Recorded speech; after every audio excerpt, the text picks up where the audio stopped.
Hey, Reject Nation! What's up?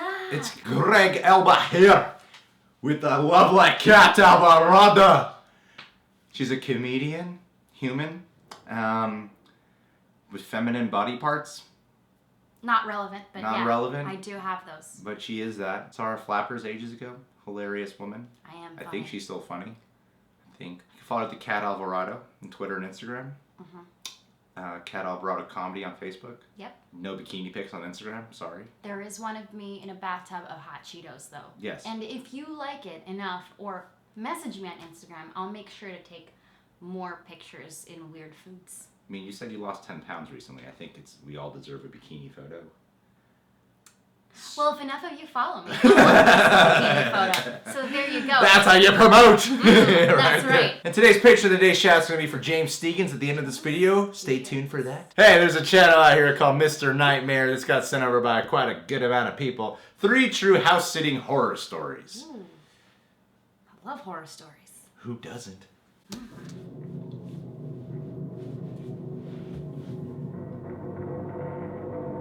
Really building it up here, huh? I love this music. Yeah. Makes me feel like I'm gonna get hacked to pieces. In a warehouse. A couple weeks ago, my dad came home and pitched me a small job offer. One of his coworkers was going away for a few days and needed somebody he could trust to watch over his house.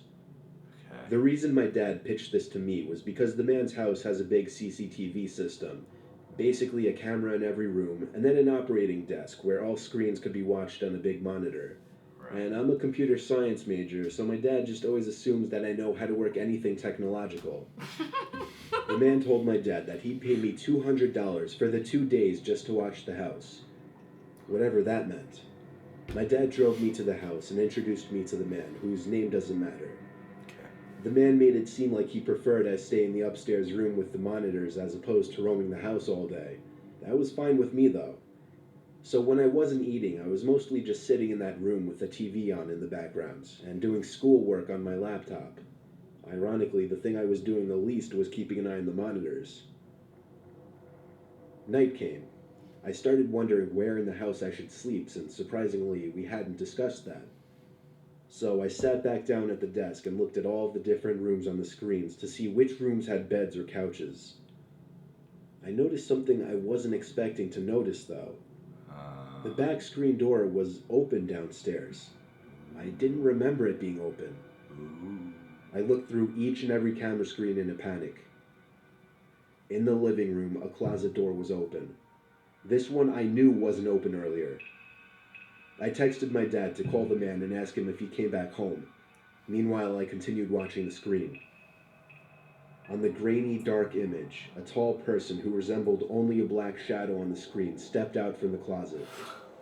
I pulled my arms off the desk as I covered my mouth with my hands in shock.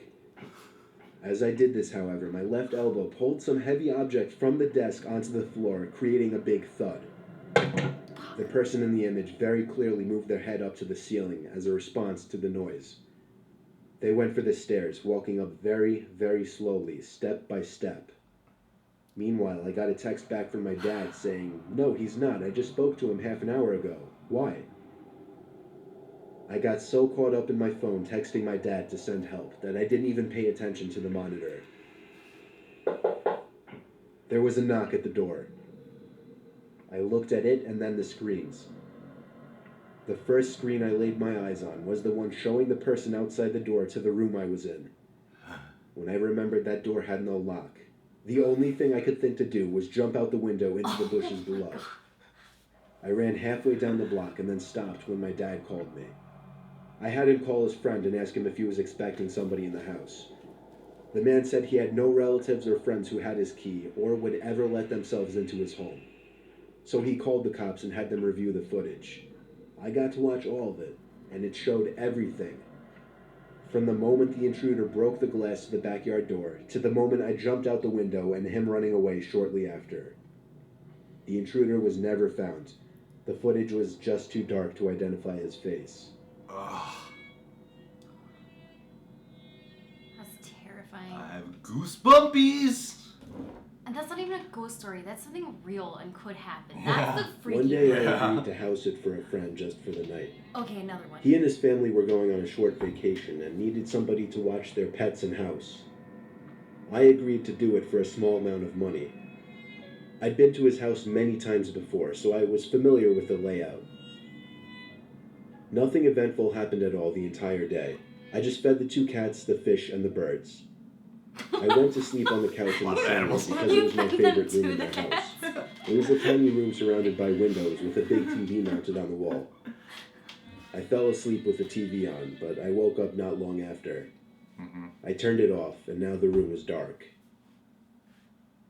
I tried to go back to sleep, but I thought I heard the sound of the PVC gate closing outside. I thought it might have just been the wind. The room had windows surrounding it in 3 directions, so I was basically looking around in a circle out into the darkness. Oh, that's terrifying. I sat back down on the couch when I calmed down, but I heard a leaf crunching outside. That's when I knew someone was out there. I took another look outside. There was literally somebody pressed up against the glass to the window behind the couch. They were looking in, but I didn't know if they could see me or not. I yelled as loud as I could at them to fuck off. I know what they do, but whoever this guy was appeared to be, so I wasn't going out there. Shockingly, this didn't scare the person away. In fact, they walked over to the back door and tried the doorknob. I ran to get the phone, and then I yelled into the sunroom, "I'm calling the police." Thankfully, this worked. He ran off. Oh my god. I didn't actually call the cops, though. Instead, I texted my friend just to let him know of an almost break-in. I slept through the night in an upstairs bedroom, locked. The next morning, my friend's family returned to find all of the tires on their sedan that was left behind had been slashed. We speculated that somebody who had it out for their family and knew of the vacation they were taking had some kind of plan to break in. But when that failed, they settled for this. That's just speculation, but still, it's the least terrifying explanation to me. Reminds me of that Carrie Underwood song. Before he cheats. Before he cheats. There's one more. Yeah, Okay. here we When I go. was in college, I used to work as a babysitter on the side to make a little extra cash. One Always day I with the saw an extra ad cash. posted in the Yeah. library that was requesting a house sitter for the weekend and to inquire through phone. Uh-huh. I was used to babysitting, but house sitting sounded even better. Same thing minus taking care of kids. So I called the number as soon as I got home and spoke with a guy named Chuck. I met him that Friday and he showed me around the house. As in He and his Chuck. wife eventually went on their way and I was left alone in the house. I was given one of the spare upstairs bedrooms. I say one of because there were a few. The house was huge. Nothing out of the ordinary was going on at all for the whole day. It was quite uneventful, and I felt like I was missing out on going out since it was a Friday night. But I kept reminding myself that I'd be making $200 for the whole weekend. Good. Later in the night, I kind of just laid in the guest bed that I'd be sleeping in and watched a movie on demand. I wondered why this couple felt the need to hire somebody to watch their house for the whole weekend. There weren't any pets or anything after all. Though it was a very, very nice house. So it seemed the most obvious that they just wanted a sense of security for their house while they were gone. By the time I turned off the TV, I was shot and probably minutes away from falling asleep. But the slight sound of a click, along with a sudden glow in the room, woke me completely. In the room. I opened my eyes fully to see light creeping out from under the crack of a door. It took me a second to realize that it was a closet door. I flipped on my side as my heart started beating 200 beats a minute. I pulled the sheets up to my chin and pretended to be asleep. I was certain someone was in that closet, and I was simply too afraid to get out of that bed and make any noises. South Park. Words can't describe my fear in that bed, or how with each passing minute I felt more and more like I could possibly die. The closet door opened, I could hear it, but I could not see it as I was facing the opposite way. I closed my eyes and tried my best not to move. Why would you pretend to be? The room went dark again as I heard another click, a bit louder this time. The closet door quietly closed in the background, but I didn't hear anything else. Oh. I was afraid that whoever it was went back into the closet.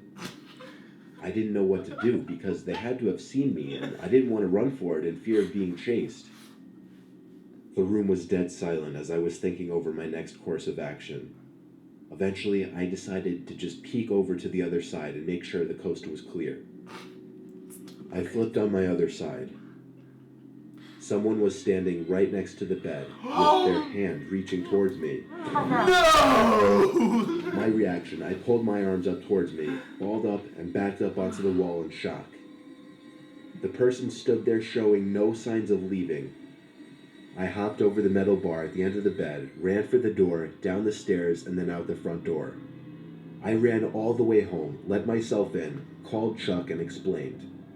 I told him it was his problem now and hung up. He tried calling back, but I didn't answer.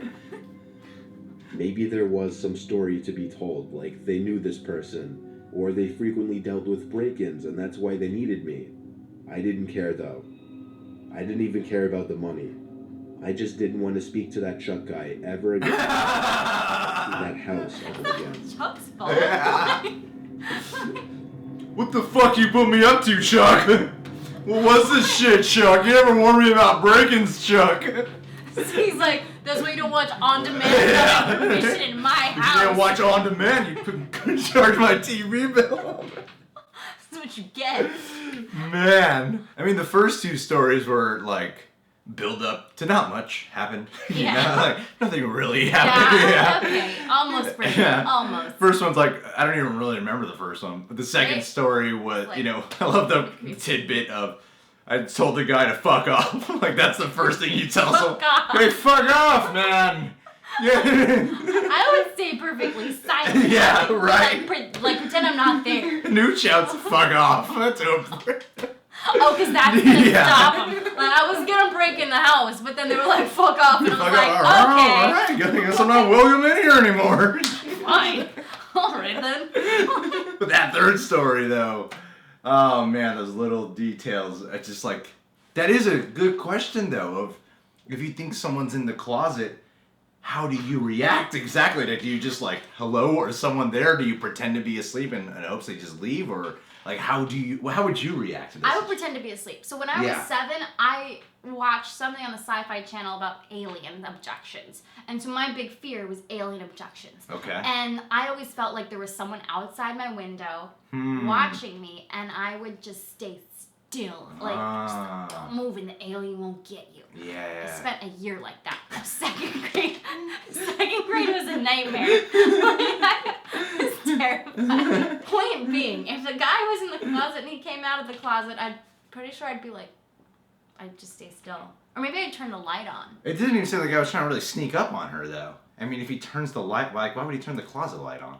If he's already in the closet, why'd he turn the light on if he's trying to sneak up on her? Couldn't he just, like, peek it open? It's just a weird story. It turns over, and the guy's just reaching his hand over her, and she manages to fly out of the bed, go over the bed, and run out without being chased or grabbed. Yeah, why didn't he chase her? Why didn't he just grab her when she was trying to get out of the bed? Yeah. I feel like the underlying implication in that one is either it's Chuck, and Chuck is a weirdo who wants to watch people sleep. Yeah. Or it was like a ghost. It was a ghost. Like, that sounds like, what's the movie? The Paranormal Activity? That sounds like a Paranormal Activity thing. Yeah, that's the movie. He named it right. Mm-hmm. What's that Paranormal Activity movie? Yeah, no. Maybe Chuck loved her and wanted to watch her sleep. I love the story. That's another possibility. Blame on Chuck. I don't care about the money, Chuck. Maybe that's why she was Don't talk to me again. Never talking to Chuck again. Because really, like, I was like, why won't you talk to Chuck again? Yeah. It's not his fault someone lives in his closet. That is such a scary story. I've never dealt with an actual break-in, like staying somewhere. I've house sat before, and sometimes house sitting is very scary. Yeah. When you're not familiar, you hear a creak. Yeah, when I was young, anytime I heard a creak, I would just stare at that section. Have you ever had a ghost thing happen to you? One time, I'm not sure if it was a ghost. I think it was a ghost. Let me try to tell this story in the way how he told this story. I was going to church for $200. Everyone got paid the exact amount in every one of these stories. When I was in 8th grade, I was in Catholic school and we had a church connected to us. And I was very much into I was into Mel Gibson, and Mel Gibson had made a movie called Passion of the Christ. Oh. And I was like, I'm going to go gung-ho Jesus for everyone now. So I used to go to church by myself after school. Only kid. No other kid did this. I would go to church. I would pray at church by myself. But one time I went to church, and as I was praying, I heard a little girl's voice go, hello? And I looked around, I didn't see anyone. So I just said, hello? Like, calling out, and it echoes in this church. So I heard an echo and everything. And I said, hello? My voice echoed. No one responded back. And I bolted the church. Closest thing to a ghost story I have right there. All right, here's what happened. Here's what happened. I got abducted, all right? That shit as a 7-year-old really happened.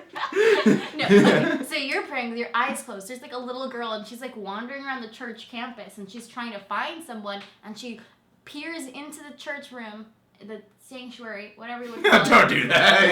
And she's like, minimizing my experience. hello? And there's no one there. And then she closes the door and goes away. And you're like, Ghost story! oh my god!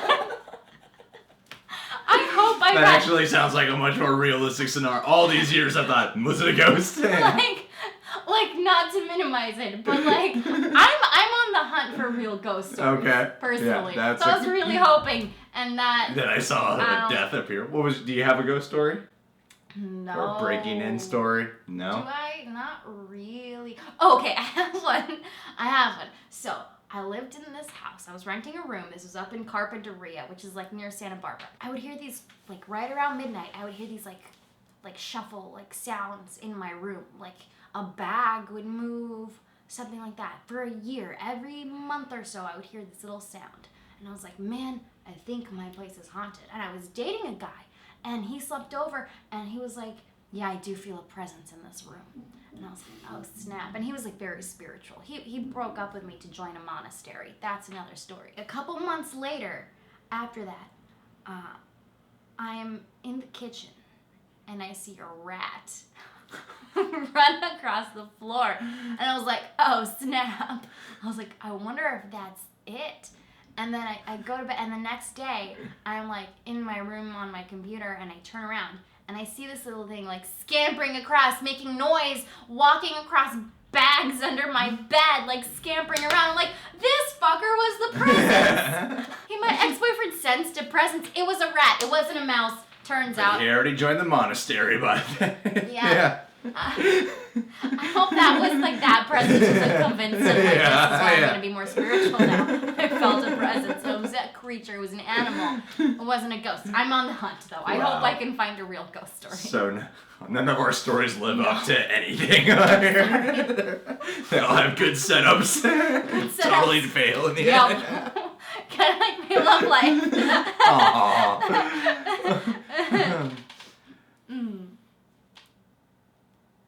Subscribe to The Real Rejects. Subscribe to Mr. Nightmare. Click that notification bell.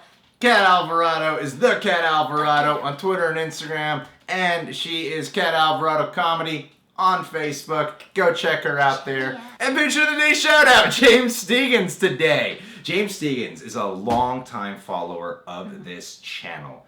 Steegans. What the hell does that mean? I don't know, but sounds like someone I went to high school with. Probably some perv. Sorry to assume your dating life to just be that way. Scotland. You're a Scotland! You're a Scotland. It was good.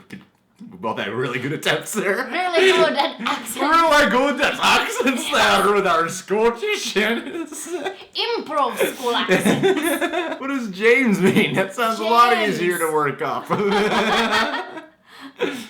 It means Jacob. Your name means another name. Supplanter. Supplanter. Is that how you say it? Supplanter. I don't know. One who follows.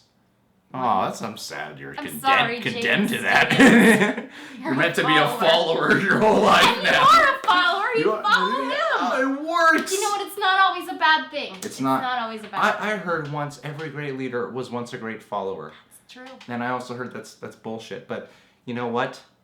Good for you. You can find that if it's true or not. You can tell us. Hope you appreciate your shout out, James.